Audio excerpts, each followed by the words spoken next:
Olá, saudações. Me chamo Leandro Cavalcante, eu sou educador da Escola Família Agrícola Jaguaribana Zé Maria do Tomé e hoje eu vim aqui para conversar um pouco com vocês sobre a questão agrária do Vale do Jaguaribe. Inicialmente eu vou falar um pouco sobre o que é questão agrária, como é que se configura a questão agrária da nossa região jaguaribana e quais são as principais características da questão agrária da região do Vale do Jaguaribe. Inicialmente, cabe mencionar o que é que nós estamos considerando aqui como o Vale do Jaguaribe.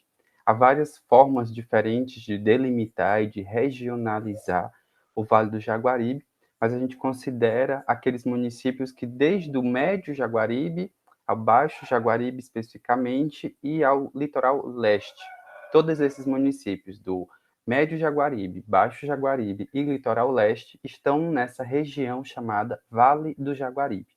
Então, desde os municípios, né, do Médio, incluindo Pereiro, Hererê, Jaguaretama, Jaguaribe, até Fortim, Aracati e Capuí.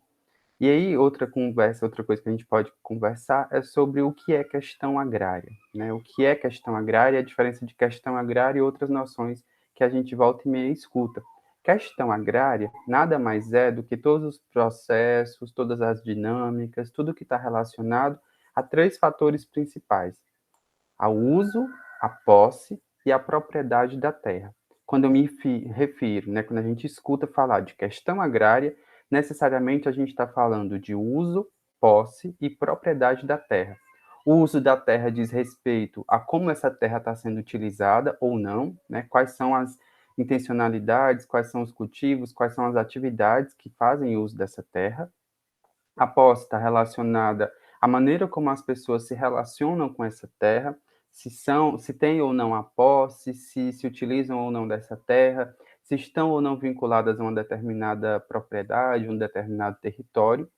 E a terceira, que é a dimensão da propriedade. E quando a gente fala da propriedade, a gente está trazendo uma dimensão não necessariamente jurídica, que diz respeito à propriedade privada da terra, ou mesmo à propriedade coletiva ou comunal nessas terras, sendo aí uma categoria jurídica que assegura também a propriedade privada da terra, como tem na nossa Constituição de 88, né, o direito à propriedade privada. Então, quando a gente fala de questão agrária, é lembrar sempre dessas três dimensões que elas estão juntas, elas não andam separadas, elas estão sempre interligadas, que é o uso, a posse e a propriedade da terra. E aí a gente pode se perguntar como é que isso acontece no Vale do Jaguaribe? Como é que se organiza, como é que está distribuída, como é que a gente pode evidenciar o comportamento da questão agrária no Vale do Jaguaribe, atentando para essas três dimensões principais. Qual o uso da terra no Vale do Jaguaribe, como que se dá a dinâmica da posse da terra no Vale do Jaguaribe e também como é que se dá a dimensão da propriedade da terra nessa região. E aí eu vou tratar mais ou menos de maneira bem resumida também, um pouco dessas três dimensões vinculadas aqui para a nossa região. E começar falando dos usos da terra no Baixo Jaguaribe. Há inúmeros usos. Quando a gente, né, pensa no Vale do Jaguaribe, a gente pode imaginar que tenham algumas atividades principais, porque tem, mas há inúmeros usos da terra.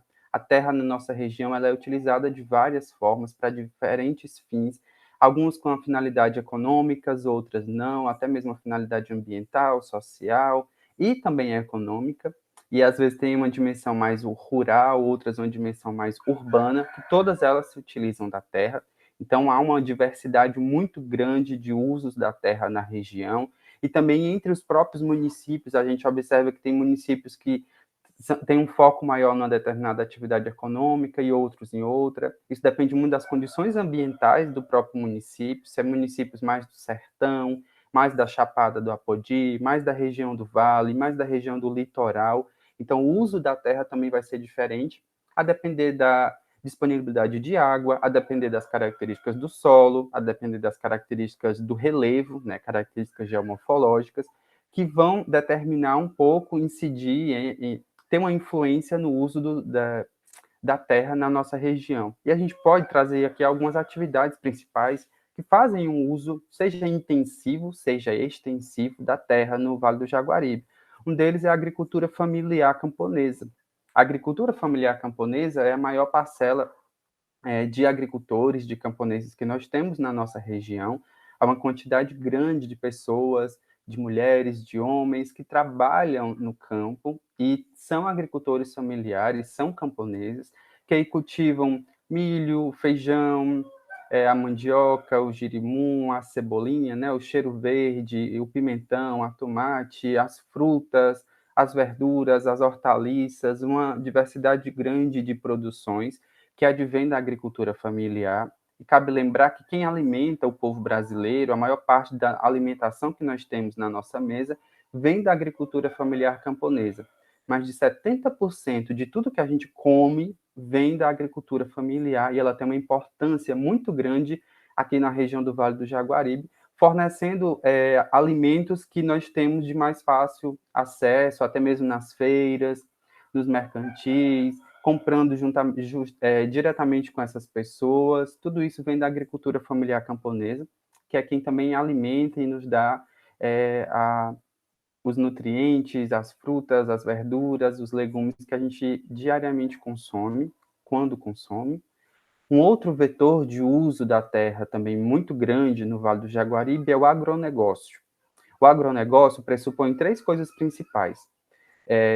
A monocultura, então a gente vê aquelas grandes fazendas, grandes terrenos ocupados por uma única cultura, diferente da agricultura familiar, que está mais focada na policultura, na produção de diversos tipos de alimentos, de produções. O agronegócio, normalmente, também tem algumas exceções, ele foca mais na monocultura, é um cultivo só, com um alto pacote tecnológico, inclusive se utilizando de agrotóxicos, de sementes transgênicas, de maquinário agrícola, quando é o caso, e também focado muito no latifúndio, né? São grandes parcelas de terras ocupadas por essa produção. E aí, no Vale do Jaguaribe, tem alguns setores que se sobressaem, como é o caso da fruticultura. O Vale do Jaguaribe é um dos principais produtores e exportadores de frutas do Brasil, não só do estado do Ceará.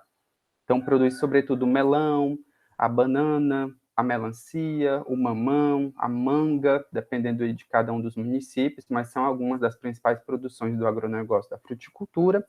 Tem também o agronegócio do camarão, que é também chamado de carcinicultura, que é uma atividade que vem se expandindo muito na região, começando por Aracati, Fortim, Capuí, Itaiçaba, Jaguaruana, chegando já até Jaguaribe, Jaguaretã, os municípios mais do médio Jaguaribe, focados na produção de camarão, produção intensiva, né, de camarão produzido em viveiro, em cativeiro, e é também uma atividade do agronegócio. A gente tem também muito forte a pecuária, seja na Chapada do Apodi, seja na região do Vale, seja na região mais do Sertão. Então, a pecuária, ela é uma atividade bem antiga na nossa região, desde os primeiros colonizadores que chegaram, exterminando os povos indígenas que habitavam a nossa região. Foi a partir da introdução da pecuária, e isso continua, né, muito forte em alguns municípios. Tem também a produção de grãos, que é foco também do agronegócio, com a produção de soja na Chapada do Apodi, produção de milho, de feijão, de sorgo, de algodão, que também são cultivadas e que estão aí dentro desse ramo do agronegócio. Então, a gente tem a agricultura familiar camponesa, com foco na policultura, e o agronegócio com foco nessa monocultura das frutas, do camarão, da pecuária e de alguns grãos. A gente também tem outras atividades que se utilizam da terra na região, como é o caso da mineração, muito forte na Chapada do Apodi, a mineração de calcário para a produção de cimento e outros produtos, e também a mineração de granito, já na região do Sertão. A gente também tem a geração de energias eólica e solar, que também se utilizam dessa terra. A energia eólica mais localizada ali em todo o litoral, né? A gente vai para o litoral e a gente vê aqueles aerogeradores, os ventiladores da energia eólica, e também já no sertão a gente está encontrando a expansão da energia solar. Em Quixeré, em Russas, em Limoeiro, em Tabuleiro, já tem parques de energia solar que também se utilizam da terra para instalarem os seus painéis solares.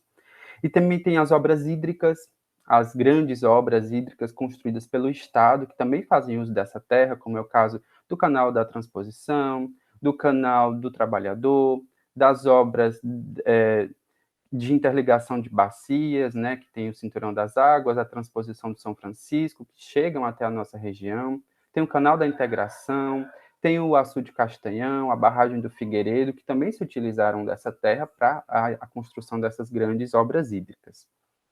Além disso, e dentro disso, né, tem outras também atividades igualmente que se utilizam da terra, e elas demonstram a presença de dois contextos relacionados à questão agrária do Vale do Jaguaribe, que é a presença do minifúndio e do latifúndio. O minifúndio, mais desses pequenos produtores que têm seus sítios, às vezes com 2, 3, 5, 10, 20 hectares.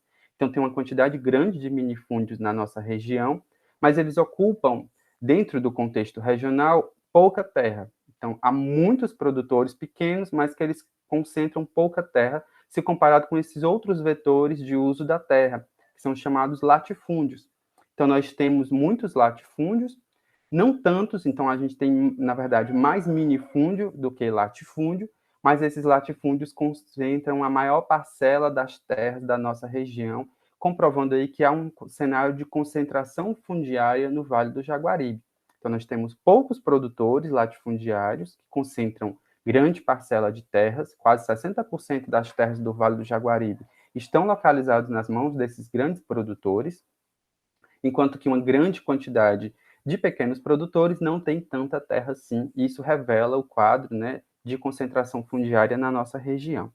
Há também, na região do Vale do Jaguaribe, uma grande quantidade de camponeses sem terra, de agricultores sem terra, ao mesmo tempo em que tem grandes atividades, né, intensivas de uso da terra, que concentram terra, há também produtores que não têm terra ou que têm pouquíssima terra, tem 1 hectare, 2 hectares, que não é o suficiente para a manutenção da sua família, né, não é o suficiente para produzir, para alimentar a família, ainda vender o que sobra para complementar a renda.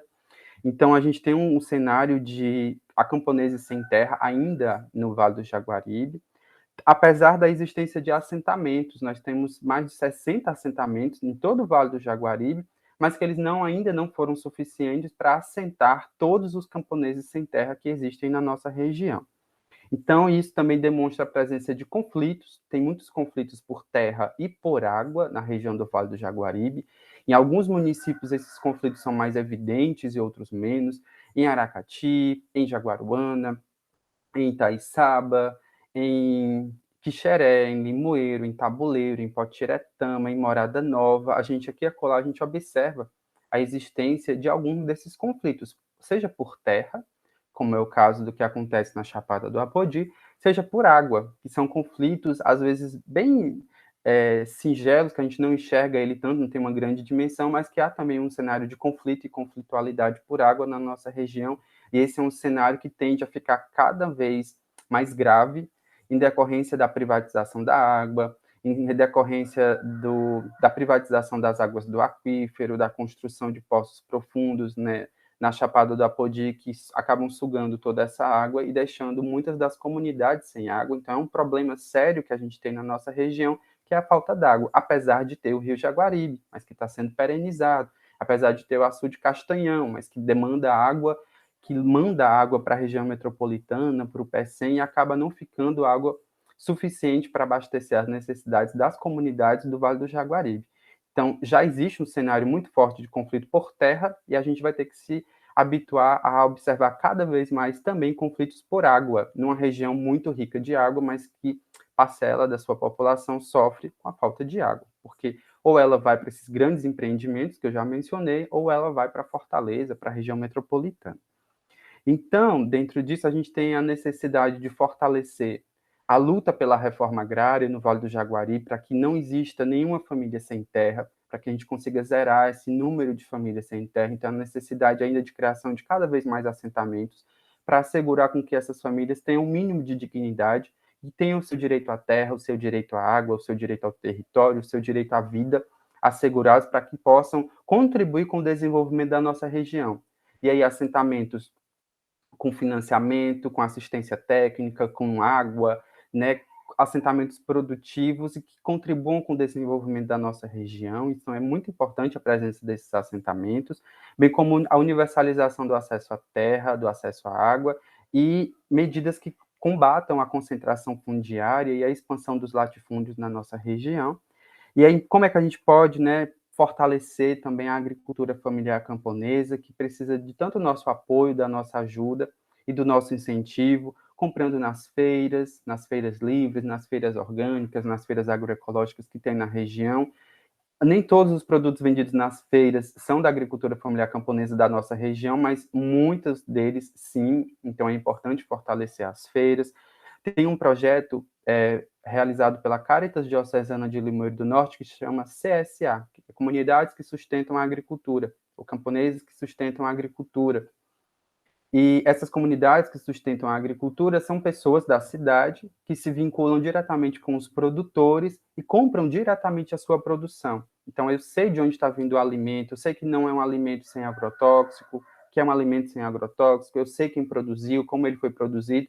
Então, é um projeto interessante que vem fortalecendo a agricultura familiar camponesa, que é esse projeto CSA. Então, também basta entrar nas redes sociais que a gente tem mais informações sobre esse projeto. Fortalecer os projetos de educação do campo que existem no Vale do Jaguaribe. A gente tem aí várias experiências de educação do campo. Uma delas é a EFA Jaguaribana, localizada em Tabuleiro, que vem investindo, incentivando e desenvolvendo projetos para a juventude do campo, para fortalecimento da agroecologia, da convivência com o semiárido e do bem viver na zona rural do nosso município, e também defender as ocupações, os acampamentos que existem na nossa região, que esse povo que está lá está lutando por terra, está lutando por água, está lutando pelo direito à vida e à cidadania. Nós temos uma ocupação Dom Fragoso em Jaguaruana, que também precisa muito do nosso apoio, e nós temos o acampamento Zé Maria do Tomé, localizado em Limoeiro do Norte. E o acampamento Zé Maria do Tomé está sofrendo um processo de despejo, então a gente precisa defender essas famílias, porque são famílias que estão ali lutando pelo direito à vida, pela uma vida digna no campo, pelo sustento de suas famílias, e é muito importante que a gente tenha comunidades, né, orgânicas, agroecológicas, que defendam a natureza e que produzam alimentos que vão para a nossa mesa. Então, esse é um pouco do cenário da questão agrária do Vale do Jaguaribe. Espero que tenha dado para entender algumas coisas. A gente fica à disposição e mais informações vocês poderão encontrar nas redes sociais da EFA Jaguaribana Zé Maria do Tomé. A gente vai ficando por aqui, ficamos à disposição, agradecemos pela atenção e até a próxima. Obrigado.